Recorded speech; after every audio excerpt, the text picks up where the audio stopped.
Hello everyone, in this lecture of the Essential Calculus problem series, I will solve a limit problem.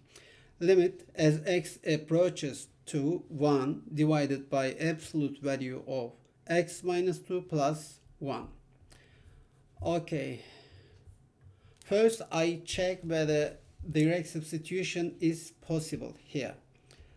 I will substitute x equals to and 1 divided by absolute value of 2 minus 2 plus 1, and this will give us 1 divided by 2 minus 2 is 0, 0 plus 1, and this is 1 divided by 1 is equal to 1. Now here, since the denominator does not become 0, this function is continuous.